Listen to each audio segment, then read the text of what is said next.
Ouais, merci Mario, la princesse est dans un autre château. Mais... attends, quoi? Est-ce qu'il est en train de me faire un doigt d'honneur? Ok, il l'a cherché, cette théorie sera sur Toad. Yo les amis, bienvenue sur Riku-sama Théorie. Après mon sondage sur la prochaine vidéo que vous choisissez, les 1200 votes partent pour la plupart vers une théorie sur Nintendo. Donc, vous demandez, j'exécute. L'offre et la demande, les amis. Ce qui est ironique puisque c'est une leçon que Nintendo ne semble pas comprendre. Que des remakes et des portages sur Switch. Un mode aventure pour Smash. Mais surtout l'annonce de la Switch 2.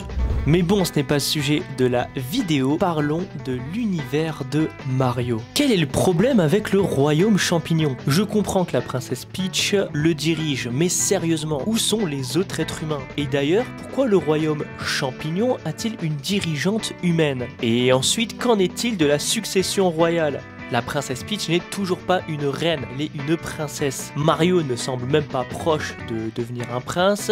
Et aussi suggestive que ces petites notes mignonnes puissent être interprétées... non. Il ne semble vraiment pas qu'aucun des deux ne mette beaucoup d'efforts pour créer un petit héritier du royaume champignon. Et en parlant de ça, quel est le problème avec Bowser? Pourquoi lui, le seigneur démoniaque des Koopas, est-il si déterminé à kidnapper cette princesse qui ne sert à rien? Au lieu de s'y mettre sérieusement et d'organiser une victoire militaire directe, en fait quelque chose de vraiment louche se trame par ici, et c'est le mystère qu'on va essayer de résoudre ensemble. Mais cette fois, je préfère vous mettre en garde. On ne cherche pas un méchant pur et simple. Non, ce serait trop évident. Cette fois, notre personne est quelqu'un de secrètement néfaste. Quelqu'un qui se laisse porter pendant que les gros durs attirent toute notre attention. Les amis, enfilez votre gilet et remontez vos couches culottes. Et surtout, préparez votre chocolat chaud. Parce qu'aujourd'hui, je vais vous révéler la vérité sur les Toads. Bienvenue sur Riku-sama Théorie.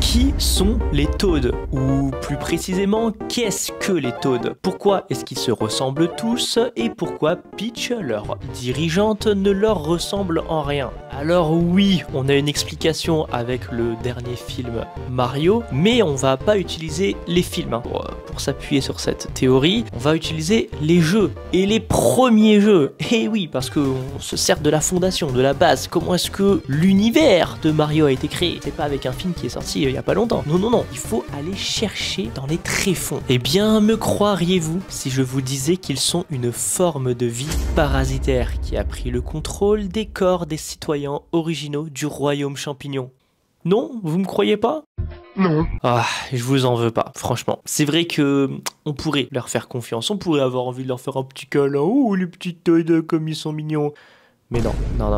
Alors oui, dire que les Toads sont une forme de vie parasitaire qui a pris le contrôle des citoyens du royaume champignon, ça semble être une affirmation assez extrême. Mais donnez-moi les 10 prochaines minutes de votre vie et je pourrai bien changer vos croyances. Et d'ailleurs, juste comme ça, j'en profite pour te dire de liker et t'abonner, puisque vous êtes plus de 98% à regarder mes vidéos et ne pas vous abonner, ça c'est pas cool. Regardons les faits. Les champignons jouent un rôle très important dans la franchise Mario, et le design de Toad en est juste un autre reflet. Je veux dire, sérieusement, il a un champignon qui pousse sur sa tête. Et avant que vous me disiez que ce n'est qu'un chapeau, oui, il a enlevé dans la série télévisée, mais ce n'était pas canon. Dans les jeux, il a toujours été fermement planté sur sa tête, peu importe à quelle vitesse il court, s'il est tiré hors d'un tuyau ou quoi que ce soit d'autre. Ah, pourquoi c'est si important?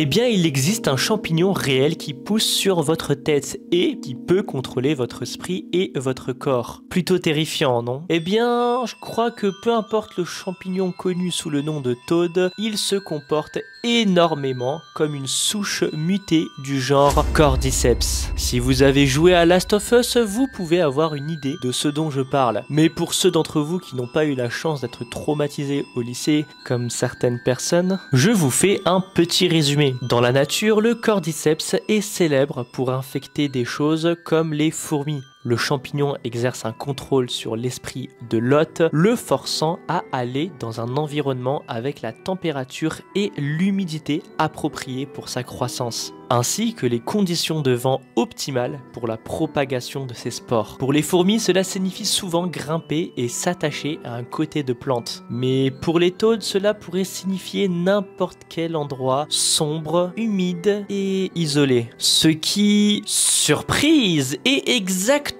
là où vous les trouvez dans les jeux. Rassemblés en groupe ou tout seul, juste à rester là et attendre. Ensuite, il commence à envoyer de petits filaments appelés mycélium. Alors que les filaments de mycélium remplacent lentement le corps de l'hôte, l'hôte meurt et le corps commence à grandir, souvent près de la tête. Est-ce que cela vous rappelle un PNJ que vous connaissez peut-être ? Eh ouais, je sais ce que vous pensez. La nature est effrayante. Et vous avez raison. Vous pensez probablement aussi que les gens eux-mêmes n'étaient pas semblables à des champignons avant d'être possédés. Alors pourquoi ça s'appelle le royaume champignon dès le départ ? Eh bien, il y a une réponse simple à cela si nous nous tournons vers le manuel original de Super Mario Bros.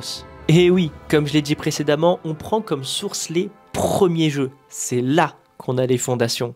Le manuel a introduit les petits Goombas comme des champignons qui ont trahi le royaume champignon, impliquant que ce royaume est en réalité leur terre natale et que ce sont les Goombas qui étaient à l'origine du nom du territoire. Et avant que vous commenciez à me crier dessus et à m'insulter en commentaire en me disant oui mais non, les Goombas ils sont inspirés de châtaignes, je sais pas quoi, parce que leur nom en japonais c'est Kuribo, Takashi Tezuka, assistant réalisateur et concepteur des jeux pour le premier Mario, dans une interview avec Satoru Iwata, a confirmé que, peu importe ce que vous pensez, les Goombas sont en fait basés sur des champignons shiitake. Assistant, réalisateur et concepteur de jeux.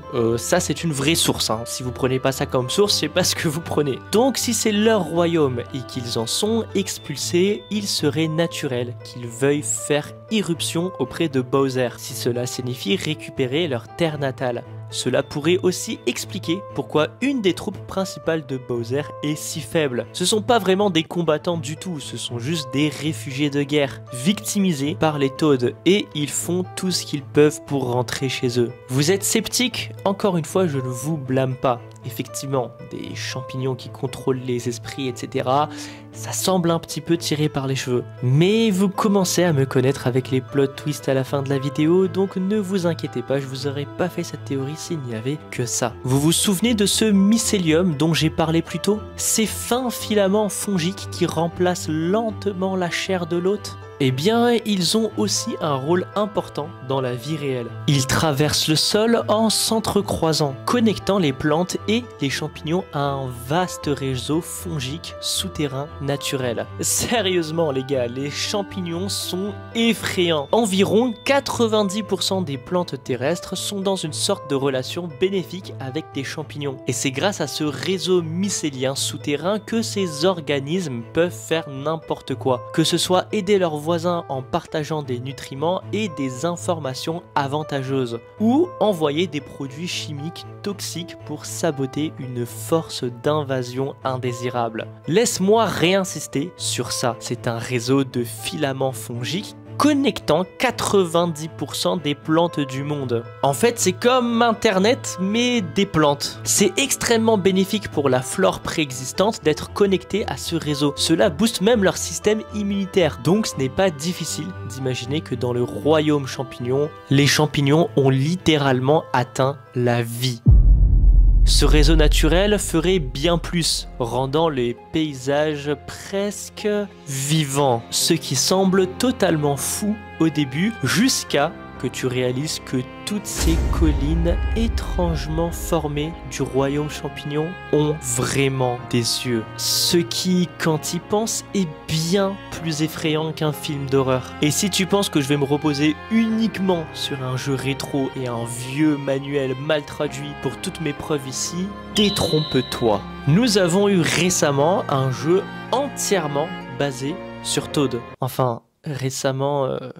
Ouah, le temps passe vite, hein. Mais bon, on va dire récemment. Et ce jeu en a révélé énormément. Dans une interview de GameSpot avec le producteur de Captain Toad, Koichi Hayashida a expliqué que les Toads n'ont pas de genre comme nous le concevons. Il s'est aussi donné la peine de confirmer que Captain Toad et Toadette ne sont en aucun cas impliqués romantiquement. Alors pourquoi deux personnages de jeux vidéo au sexe opposé ne se mettent pas ensemble? Eh bien, même si t'as pas posé la question, je vais quand même y répondre. La plupart des champignons se reproduisent en utilisant des spores dans un processus extrêmement non sexuel qui implique environ 36 000 genres différents.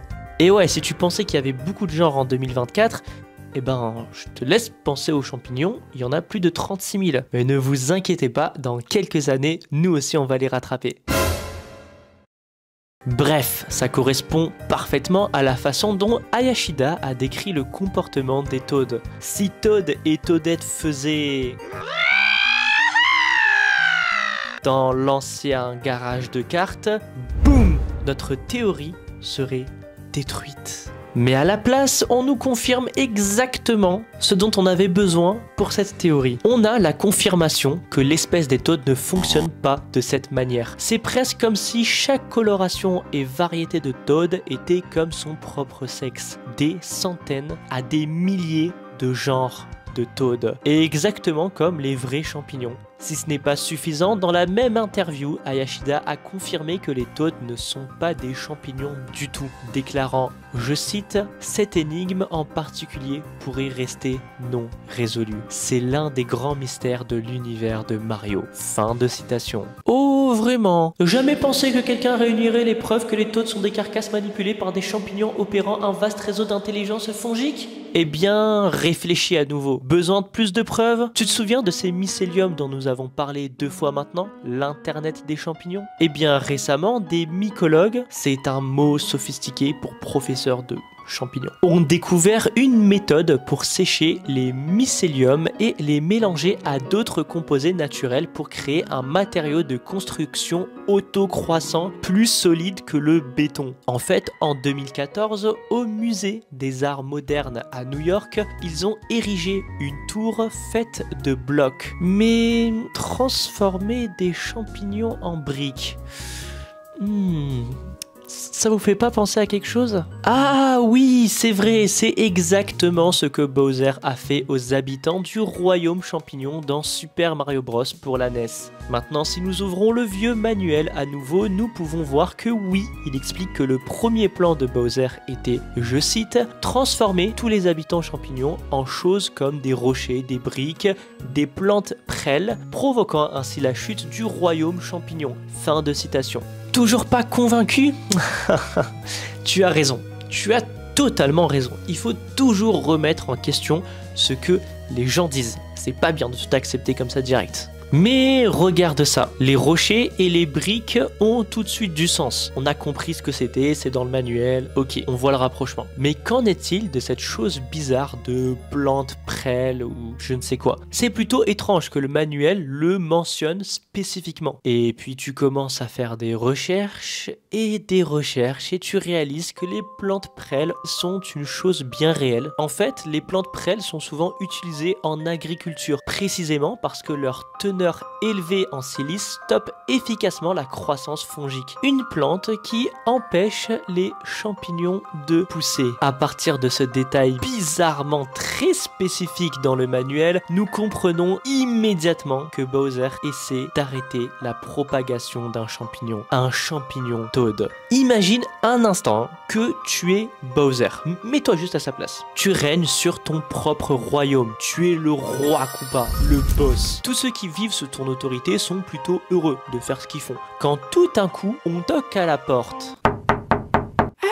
à l'aise, disent des milliers de petits Goombas. Notre royaume est envahi par un champignon parasite. Normalement, tu ne lancerais pas une guerre contre un royaume voisin, mais en partie parce que tu ne veux pas que ça se propage à ton royaume, et en partie parce que tu ne veux pas te retrouver avec des milliers de petits shiitake inutiles à ta porte, eh bien, tu fais tout ce que tu peux pour éradiquer cette menace fongique. Tu transformes les envahisseurs en matériaux de construction écologique, tu plantes des fleurs prêles comme mesure de prévention pour les empêcher de revenir, et tu sécurises même la royauté d'à côté dans ton château jusqu'à ce que la peste passe, pour qu'elle ne soit pas infectée. En fait, c'est une chose plutôt noble et logique à faire pour Bowser. Mais ensuite, on a Mario qui arrive, qui veut son gâteau, ou son bisou, ou peut-être même autre chose, je ne sais pas. Il touche la hache sur ton château, celle qui fait tomber ton pont, et d'ailleurs,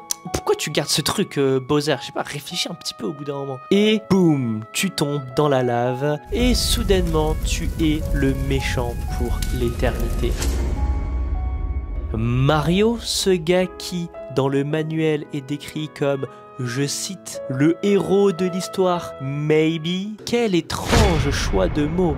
Certes, on peut faire toute une histoire sur Bowser, étant le méchant, tout ci, tout ça, mais l'histoire est écrite par les vainqueurs. Et ouais, et si t'es un bon joueur, ce vainqueur, c'est toi, Mario et Peach. Ce qui amène une dernière question. Où Peach se situe-t-elle dans tout ça? Pourquoi n'est-elle pas infectée? Eh bien, tu connais déjà la réponse. Je te l'ai montré il y a quelques minutes. Les Toads, les champignons, servent la princesse. Le manuel américain change en disant, je cite, « sert à la cour de la princesse ». Mais une traduction directe du japonais dit simplement que les Toads la servent, elle. Et on le voit dans Smash, qu'elle est très à l'aise à utiliser les Toads à son avantage. Elle les utilise pour obtenir ce qu'elle veut. Tu t'es déjà demandé comment quelqu'un comme Peach peut maintenir le contrôle d'un royaume entier? Cordyceps. Un mot, Cordyceps. Peach est celle qui a amené les Toads dans le royaume champignon